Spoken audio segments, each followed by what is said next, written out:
বিদ্বেষ story house. রাতে একা শোনার সাহস আছে তো? নমস্কার বন্ধুরা, পৃথ্বী স্টোরি হাউসের 22 নম্বর এপিসোডে তোমাদের সবাইকে স্বাগত জানাচ্ছি। আজকের যে ঘটনাটা তোমাদের সাথে শেয়ার করতে চলেছি, এই ঘটনাটা বেসিক্যালি একটা রিক্সাওয়ালার সাথে ঘটে গিয়েছে এবং তার কাছ দিয়ে যেরমভাবে আমি শুনেছি, তো সেই রকমভাবে তোমাদের সামনে উপস্থাপন করার আমি চেষ্টা করব। তো আশা করি তোমাদের গল্পটা খুব ভালো লাগবে। বেসিক্যালি এটা সত্য ঘটনা, তোমরা গল্পের ছলেই নাও।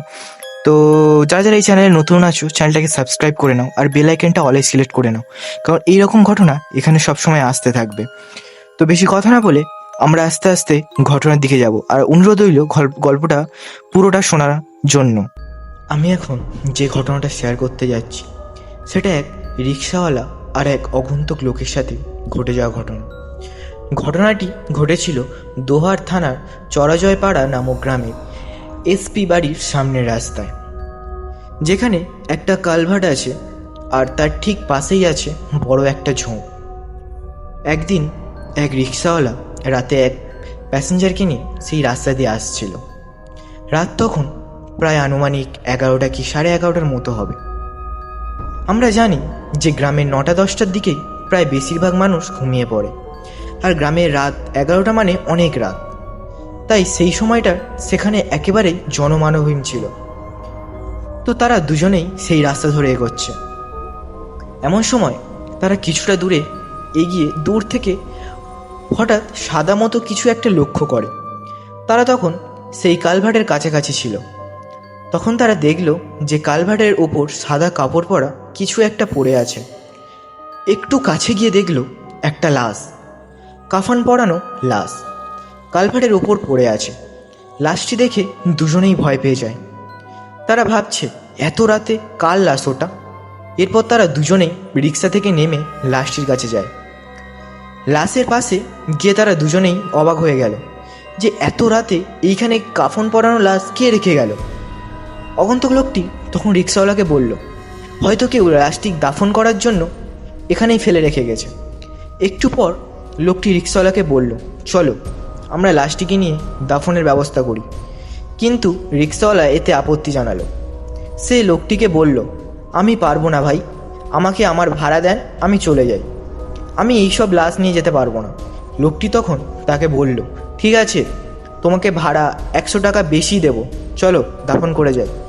একথা শুনে রিক্সাওয়ালা লাশটি নিতে রাজি হয়। তবে রিক্সাওয়ালার লোকটির শর্ত দেয় যে লাশটি আপনাকেই তুলতে হবে। লোকটি বলল, ঠিক আছে, তাই হবে। তারপর লোকটি লাশের কাছে গিয়ে মুখের ওপর কাপড় তুলতেই দেখতে পায় লাশটির চোখ খোলা অবস্থায় তাকিয়ে আছে। অর্থাৎ কেউ চোখ খোলা অবস্থায় মারা গেলে যেইভাবে দেখায় সেইভাবে ঠিক তেমনভাবেই ওখানে পড়েছিল। এতে সেই রিক্সাওয়ালা একটু ভয় পেয়ে যায়। এরপর সে লাশটির গায়ে কাফনটা আরও কিছু অংশ সরাতেই দেখতে পায় লাশটির শরীর পশমগুলো বেশ বড় বড়, যা কোনো সাধারণ মানুষের থেকে একেবারেই আলাদা। হঠাৎ পশমগুলো ঠিক ভেড়ার শরীরের পশমের মতো। এই দৃশ্য দেখে আগন্তুক লোকটি চিৎকার দিয়ে অজ্ঞান হয়ে পড়ে যায় সেখানেই। আর সেই রিক্সাওয়ালা এক চিৎকার দিয়ে সেখানে দৌড় দিয়ে পালিয়ে যায় আর এক বাড়ির সামনে গিয়ে অজ্ঞান হয়ে পড়ে যায়। এরপর সেই বাড়ির লোকজন রিক্সাওয়ালাকে নাক মুখে পানি দিয়ে জ্ঞান ফেরায়। কি হয়েছিল রিক্সাওয়ালার সাথে জানতে চায় তারা। রিক্সাওয়ালা সব বলে কি ঘটেছে। তার কথা শুনে সব লোকজন একত্রিত হয়ে সেখানে যায়, মানে সেই কালভার্টের ওপরে যায়। কিন্তু অনেক খোঁজাখুঁজি করেও সেখানে কোনো লাশ পাওয়া যায়নি। এমনকি সেই আগন্তুক লোকটিকেও সেখানে আর পাওয়া গেল না। পরদিন সকালে সেই কালভার্টের নিচে সেই লোকটির লাশ পাওয়া যায়।